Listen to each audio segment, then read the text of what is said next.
Bonjour à tous, bienvenue sur Psychobrio, la chaîne où je parle des relations entre personnes au niveau psychologique. Avant de commencer, si vous ne l'avez pas déjà fait, n'oubliez pas d'appuyer sur le bouton d'abonnement ci-dessous. Aussi, n'oubliez pas de cliquer sur la cloche de notification. Cela vous informera à chaque fois que je télécharge une nouvelle vidéo. Ainsi, vous ne manquerez de rien. Ceci est la troisième partie de la série sur les narcissiques vindicatifs. On a vu dans les premières parties ce qu'est un narcissique vindicatif et ce que sont les déclencheurs de sa soif de vengeance. On a aussi vu 5 façons de se protéger de ce genre de narcissique. Par exemple, ces 5 façons sont fixer des limites, être ferme, vocaliser vos termes ou vos limites, c'est-à-dire définir vos propres conditions. On a aussi vu qu'il faut ne pas douter de vous-même et essayer de ne pas internaliser leur folie. Donc ici, on va voir quelques façons de vous protéger de ce genre de personnes. On va voir quelques façons supplémentaires. Donc, point numéro 1, il faut se mettre à l'abri de leur colère. Celui-ci peut être assez difficile, surtout s'ils disent quelque chose de blessant envers vous, mais c'est important. Limitez les tentatives de leur prouver qu'ils ont tort, en particulier pendant leurs accès de colère. Vous pourriez penser que ce qu'ils disent est incorrect. C'est peut-être le cas, mais quelqu'un qui a un trouble de la personnalité narcissique ne va jamais l'admettre. Il ne va jamais admettre que ce qu'il dit est incorrect. Donc, essayer de les convaincre pourrait simplement entraîner une escalade de conflits à n'en plus finir. De plus, manifester votre colère ne servira à rien. S'ils disent quelque chose de blessant ou de méchant envers vous, ne répondez pas. Ne dites pas il m'a insulté, donc je vais l'insulter aussi. Il m'a fait une déclaration blessante, donc je vais le faire de même.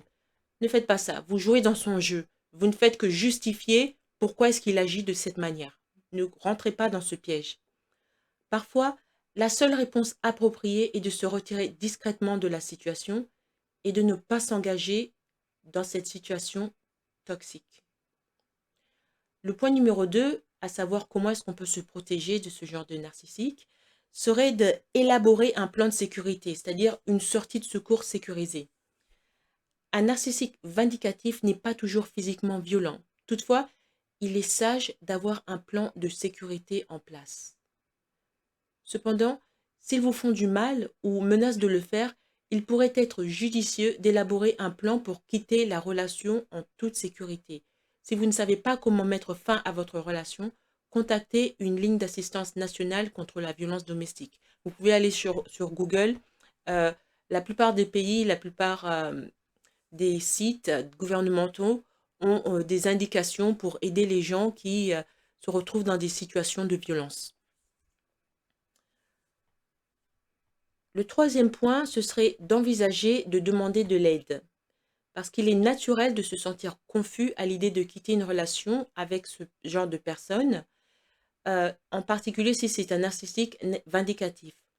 Pour vous, c'est un ami qui est cher, mais cet ami qui est cher essaie de vous faire du mal. Donc ça ne sert à rien de rester avec lui. Il est normal cependant de demander de l'aide et un soutien émotionnel pour faire face à ce qui se passe dans votre relation. Vous devez envisager de parler avec peut-être des amis ou des membres de votre famille de ce que vous vivez. Vous pouvez également envisager de demander le soutien d'un professionnel de la santé mentale. Parce que être dans une relation avec ce genre de personnes, ça peut être extrêmement difficile. C'est comme si vous étiez coincé avec un fou. Pourquoi? Eh bien, quand il n'y a pas de limite claire et cohérente, l'impact psychologique peut être préjudiciable à votre santé mentale et émotionnelle à long terme. Même après la fin d'une relation, les effets résiduels peuvent avoir des ramifications à long terme. C'est pourquoi il est important de demander de l'aide à un conseiller, un thérapeute ou tout autre professionnel de la santé mentale qui pourrait vous aider à guérir. En effet, la thérapie a le potentiel d'aider une personne atteinte de narcissisme à changer sa relation avec les autres et avec elle-même. Ça peut aussi, bien sûr, aider une victime d'un narc. La thérapie peut également aider à réduire les chances de développer d'autres problèmes de santé mentale. Ces problèmes de santé mentale peuvent être un trouble anxieux, la dépression et des troubles liés à l'utilisation de substances telles que la drogue et l'alcool. Donc, pour récapituler, je dirais que être dans une relation avec quelqu'un qui a un trouble de la personnalité narcissique peut être difficile. Cela peut encore être beaucoup plus difficile si ce genre de personnes sont des gens qui sont vindicatifs. C'est-à-dire, ils cherchent à se venger.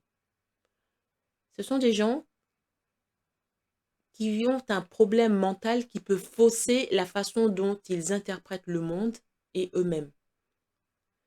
Cela ne signifie pas que vous devez accepter des comportements qui peuvent vous blesser, qui peuvent vous nuire ou qui peuvent être extrêmement dangereux pour vous.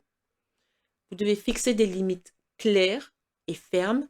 Vous devez éviter d'escalader les disputes et si besoin est, vous devez penser à vous éloigner de ce genre de relation en sécurité. Merci d'avoir écouté cette vidéo.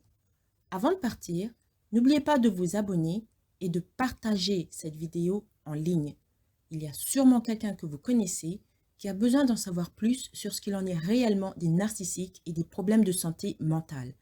Si vous aussi, vous voulez me demander de développer un sujet sur les relations psychologiques qui vous intéressent, vous pouvez me contacter par le moyen de mon compte Buy Me a Coffee. Le lien est en bas. Merci et à bientôt.